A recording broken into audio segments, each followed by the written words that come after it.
and welcome to the Get Better Therapy channel. My name is Allie Duran, and I'm a licensed marriage and family therapist. Now, last week on the Get Better Therapy channel, we talked a little bit about how to communicate your feelings and needs more effectively. From this video, I received a very helpful comment from a viewer who wanted to know more about what to do if I statements don't work and things begin to escalate. So today, we will be talking about the importance of reflection statements in preventing and de-escalating conflicts. Now, as we discussed last week, in an ideal world, others would always respond to our feelings and needs by validating our emotions and showing enthusiasm about supporting us. However, the reality is that when we share our feelings and needs, it is not always well received. Oftentimes, others may struggle hearing and or understanding us and may even respond defensively or in an attacking manner. When this happens, it is usually because they are feeling threatened or attacked themselves and have entered into their own fight-flight mode, meaning that their whole body and mind are now completely focused on self-protection. So what do we do when this occurs? Well, if we break down this supposed threat, what usually is at its core is a feeling of being unseen or misunderstood. The other person may even feel rejected or fear abandonment. Perhaps they may even feel blamed or not good enough for you or the situation. The body naturally reads these psychological threats as if they were actually life-threatening, hence fight-flight mode kicking in. So, the solution needs to involve making an effort to decrease and or eliminate this perceived threat with something called reflection statements. Now, our normal human reaction to the situation is usually to respond by becoming defensive and or attacking ourselves. After all, this type of psychological threat puts us in our own fight-flight mode, hence our urge to protect ourselves. But as I'm sure you've experienced, this can quickly snowball into a pretty big argument where both of you are feeling unheard, misunderstood, and frustrated.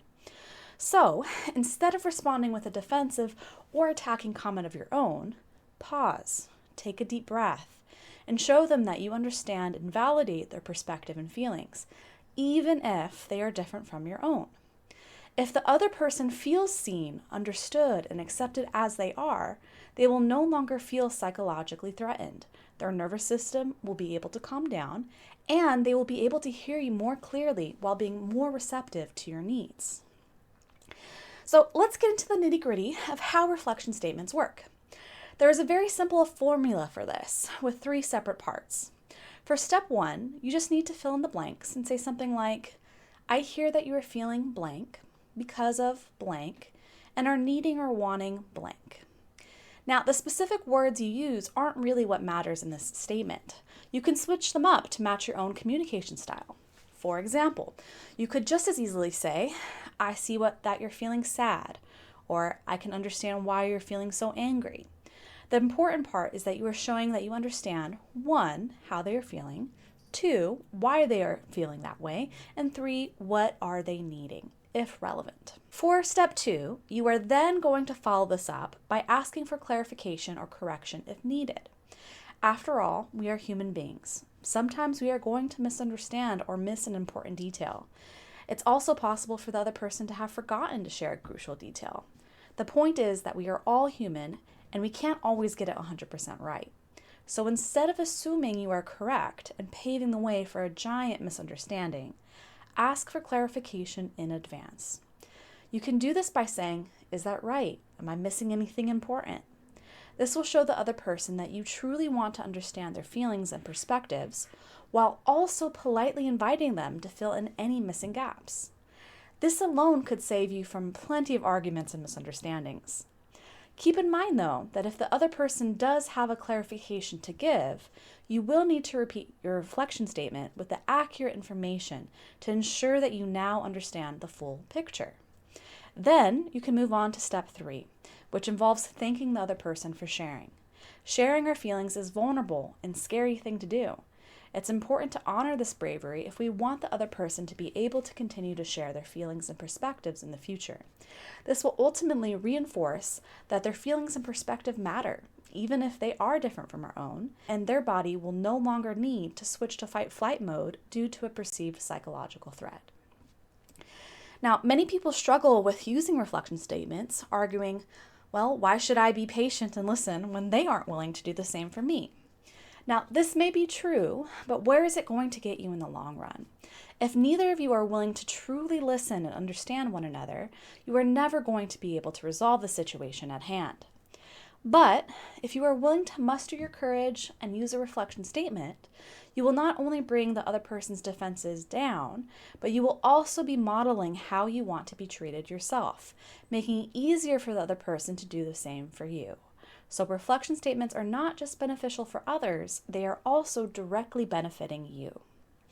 Now, please note, though, that using a reflection statement does not mean that you have to 100% agree with the other person's feelings or perspectives.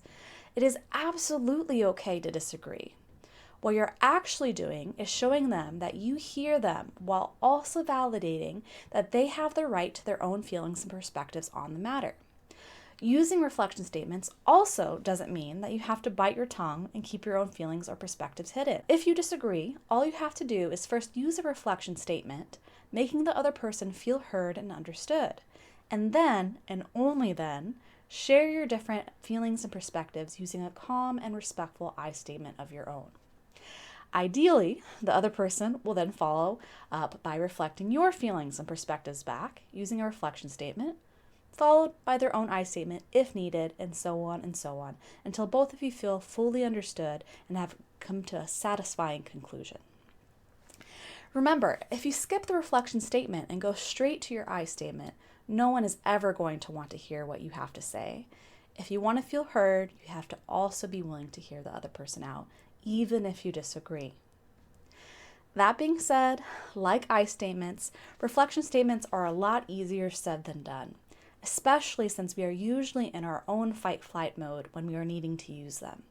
So remember to be patient and kind with yourself as you begin to practice the skill. Also keep in mind that reflection statements don't always have to be reactionary in nature. They are also a great way to show a loved one's support if and when they are emotionally struggling. So don't hesitate to practice this skill in a variety of different situations. So there you have it. De-escalating conflicts with reflection statements. Thank you again for joining us at Get Better Therapy. If you want to learn more about setting boundaries when neither I statements or reflection statements work, feel free to tune in next week. And if you want more content like this, don't forget to like and subscribe. Please also don't hesitate to drop a comment below. I would love to hear what your favorite tip of the day was, if you can relate to this topic at all, or if you have any other suggestions on questions or topics I can cover in future videos. Remember, it only takes a small step to move in the right direction of getting better.